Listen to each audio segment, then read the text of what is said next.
Saudi chief of general staff general Fayyaz bin Hamid Al Ruwaili की GHQ आमद। ISPR के मुताबिक field marshal Syed Asim Munir से Saudi chief of general staff की मुलाकात। दिफाई ताउन, सिक्योरिटी शराकत और इंसदाद दहशतगर्दी पर तबादला ख्याल। पाकिस्तान और सऊदी अरब के स्ट्रेटजिक अस्करी ताल्लुकात मजीद मजबूत बनाने पर इतफाक। जनरल फयाज की यादगार शोहदा पर हाजिरी, फूल रखे। पाक फौज के चाको चुपन दस्ते की जानिब से सऊदी जनरल को गार्ड ऑफ ऑनर पेश किया गया।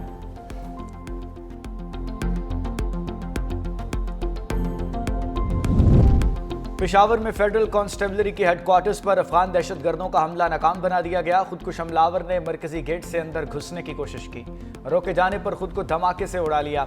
बमबार के दो साथी फायरिंग करते हुए अंदर दाखिल हुए। फायरिंग के नतीजे में 3 FC एहलकार शहीद हो गए। सिक्योरिटी जराये ने अंदर मौजूद दोनों हमलावरों को हलाक कर दिया। 3 दहशतगर्दों का ताल्लुक अफगानिस्तान से था।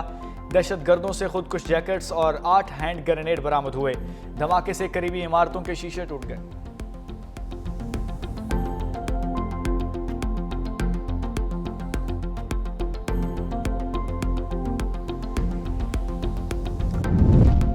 पेशावर खुदकुश हमले में शहीद होने वाले 3 FC एहलकारों की नमाज जनाजा अदा। नमाज जनाजा में गवर्नर, वज़ीर खैबर पख्तूनख्वा और कोर कमांडर पेशावर की शिरकत।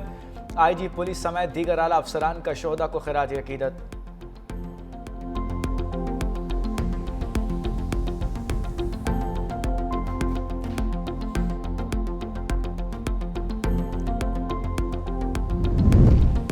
चादर ओढ़े खुदकुश हमलावर पैदल सुनहरी मस्जिद रोड से FC हेडक्वार्टर के मरकजी गेट के सामने पहुंचा और खुद को धमाके से उड़ा लिया।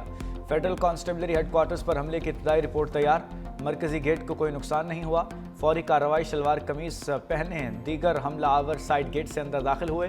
हमलावर अंदर दाखिल होने के बाद दाएं जानिब मुड़े और मोटरसाइकिल स्टैंड के करीब फायरिंग करते रहे। सिक्योरिटी फोर्सेज ने दहशतगर्दों को मरकजी गेट से 30 से 40 मीटर फासले पर हलाक कर दिया।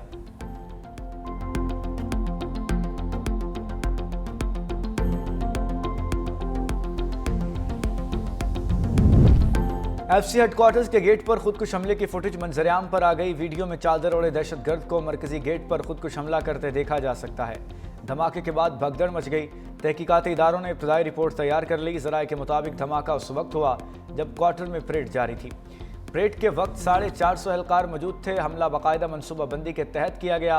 दहशतगर्दों का टारगेट परेड था।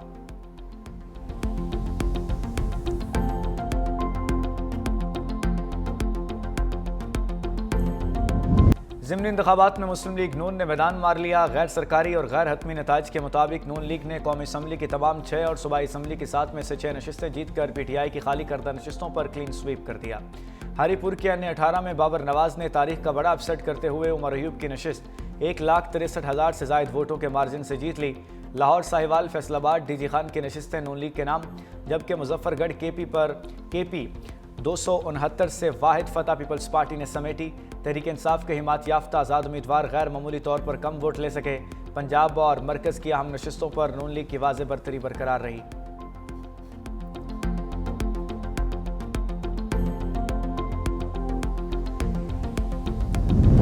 ज़िमनी इलेक्शन में पंजाब असम्बली की 7 में से 6 सीटों पर मुस्लिम लीग नून फातेह। 1 सीट पीपल्स पार्टी के नाम।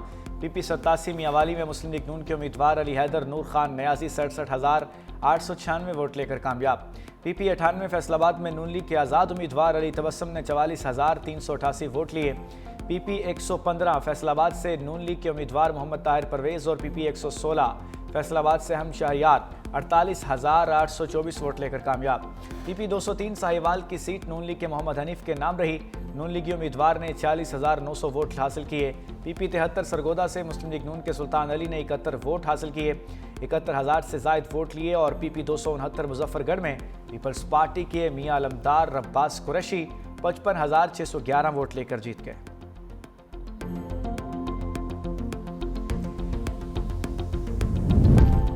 इलेक्शन कमीशन ने NH में फैसलाबाद से बिलाल चौधरी की कामयाबी का नोटिफिकेशन रोक लिया। वज़ीर मुमलिकत तलाल चौधरी की मुसलसल ज़ाब्ते अखलाक की खिलाफ वर्जी पर नोटिस के बावजूद पेश न होने का मामला संगीन हो गया।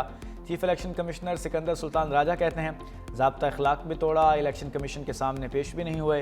वफाकी हुकूमत और वज़ीर खुद को कानून से बालातर समझते हैं।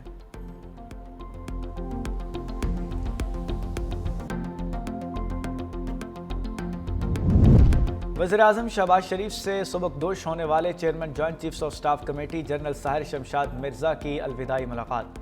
वज़ीर-ए-आज़म ने जनरल साहिर शमशाद मिर्ज़ा की पेशावराना सलाहियतों को सराहा।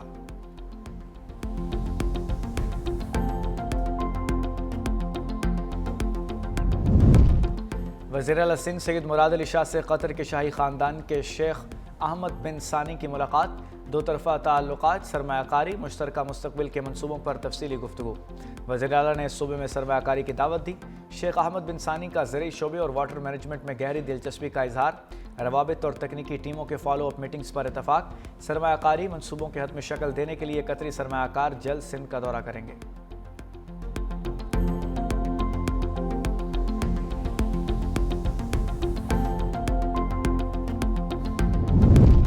आज न फैज़ है न वो जजेस जो PTI को कामयाबी दिलवाते।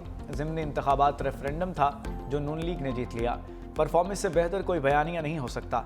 वज़ीर आला पंजाब मरीम नवाज़ का सूबाई वज़रा और सेक्रेटरीज़ के इजलास से खिताब। कहा, इलेक्शन का बाइकॉट तब होता है जब आपको शिकस्त का यकीन हो। इलेक्शन हार कर बाइकॉट करना मुनाफकत है। हमने जेलें काटी लेकिन इलेक्शन का बाइकॉट नहीं किया। फैज़ हमीद ने पूरी ताकत के साथ PTI का साथ दिया। डस्का इलेक्शन में पूरी इंतजामी मशीनरी PTI के साथ थी। अब कैदी नंबर 804 के नाम पर इलेक्शन लड़कर उन्हें अपनी मकबूलियत मालूम हो गई है।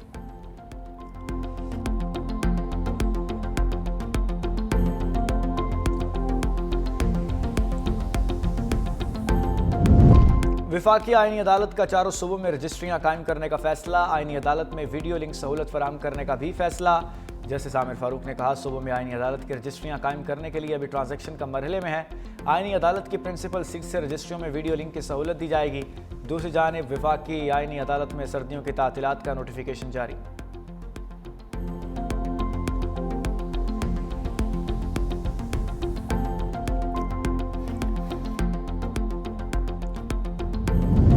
जुआ ऐप प्रमोशन केस में यूट्यूबर सादुर रहमान उर्फ डक्की भाई की जमानत मंजूर। लाहौर हाई कोर्ट के जस्टिस शहराम सरवर चौधरी ने डक्की भाई की दरख्वास्त जमानत पर समाअत की। मुलजिम के खिलाफ NCCIA ने मुकदमा दर्ज किया है।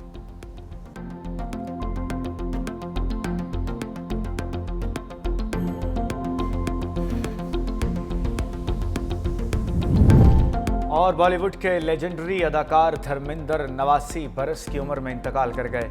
भारतीय मीडिया के मुताबिक धर्मेंद्र तवील अरसे से अरील थे और गुज़श्ता 2 हफ्तों से मुंबई के निजी अस्पताल में ज़ेरे इलाज थे। धर्मेंद्र ने अपने करियर का आगाज़ 1960 में फिल्म दिल भी तेरा हम भी तेरे से किया। मजमूई तौर पर 306 फिल्मों में अदाकारी के जोर दिखाए। 6 दहाइयों पर मुहित करियर में शोले, यादों की बारात और दीगर फिल्में शामिल थीं।